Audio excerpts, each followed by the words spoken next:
Et comme promis, on vous retrouve à présent, Georges, pour la page éco de cette édition. Et vous revenez ce matin sur les déboires du constructeur japonais Mitsubishi qui aurait lui aussi falsifié ses tests pollution.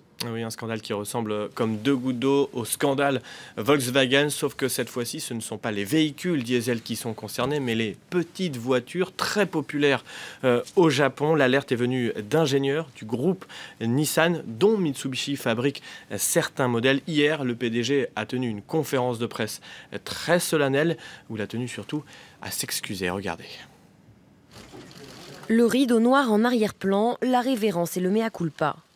Un rituel codifié pratiqué au Japon par les entreprises touchées par le scandale. Nous exprimons nos excuses les plus profondes à tous nos clients et autres parties affectées. Nous sommes désolés. Mitsubishi reconnaît avoir manipulé des tests de pollution. La tricherie aurait permis d'afficher des performances énergétiques supérieures de 5 à 10% à la réalité. 4 modèles de mini-voitures sont concernés, les kei-cars, ces petits véhicules très populaires au Japon. 2 sont fabriqués pour Nissan. Ces actes répréhensibles étaient intentionnels. Il est clair que la falsification a été faite pour que la consommation de carburant paraisse meilleure. Une entrave à l'image d'une entreprise déjà entachée de déshonneur par le passé. En 2000, Mitsubishi a frôlé la faillite pour un scandale de camouflage de défauts. Cette entreprise a déjà eu des problèmes par le passé, ça se reproduit à nouveau. Je pense qu'elle n'arrive pas à changer. La question du carburant est importante, donc oui, c'est un problème. Je suis très déçue d'apprendre cette nouvelle. La falsification concernerait plus de 600 000 véhicules vendus au Japon, mais l'enquête va s'étendre à l'étranger.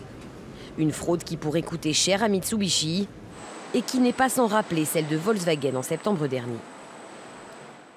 À noter que Volkswagen doit dévoiler aujourd'hui aux États-Unis son plan d'indemnisation. Le constructeur allemand qui serait prêt à racheter près de 500 000 véhicules. Un fonds d'indemnisation serait également mis en place, un fonds de près d'1 milliard de dollars. L'ensemble des mesures seront détaillées tout à l'heure dans la journée aux États-Unis. Du côté des marchés financiers, Georges, quelle tendance? Alors, les bourses asiatiques ont clôturé en forte hausse en raison de la hausse des prix du pétrole et ajouté à cela la baisse du yen. Cela favorise les valeurs exportatrices. Vous le voyez, le Nikkei en forte hausse, plus 2,70%. À noter que les actions Mitsubishi qui étaient suspendues en début de séance ont finalement repris leur cotation pour plonger de 20,4% après les 15% de baisse hier, après d'un tiers de perte donc en seulement 2 jours. Tout ça est bien évidemment lié au scandale des tests anti-pollution. Quant au marché européen, ils ont ouvert il y a un gros quart d'heure. Ça donne quoi ce matin? Alors, légère hausse ce matin en Europe. Sur l'ensemble des places boursières, vous voyez 0,3% à Paris et à Francfort. À noter également les actions de la Fnac qui chutent après cette nouvelle offre. Vous voyez, moins 2,18% pour la Fnac. Cette nouvelle offre sur Darty. La Fnac qui augmente donc son offre pour tenter de rafler le distributeur d'électroménager à Conforama.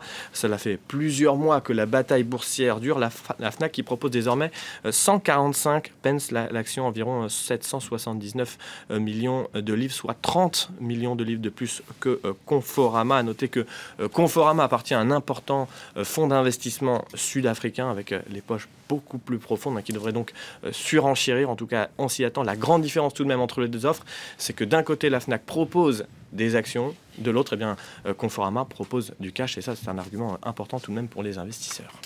Et puis dans le reste de l'actualité des entreprises à présent, bref, et en images, il y a d'abord ce nouveau blocage chez Air France. Et le principal syndicat de pilotes refuse l'accord de la direction. Il proposait de voler 5 à 10% de plus sans augmentation de salaire garanti. Avec le départ du PDG Alexandre de Juniac en juillet prochain, ce sera probablement son successeur qui devra reprendre ces négociations.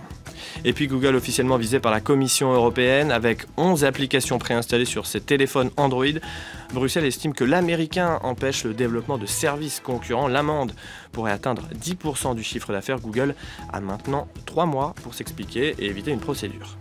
Et enfin, Moscou remporte une manche contre les anciens actionnaires de Yukos, ce géant pétrolier fondé par l'oligarque Mikhail Khodorkovsky et racheté par l'État russe en 2004. Un premier arbitrage avait condamné Moscou à 50 milliards de dollars de dommages et intérêts, amende annulée par une autre cour néerlandaise. Les anciens actionnaires devrait faire appel.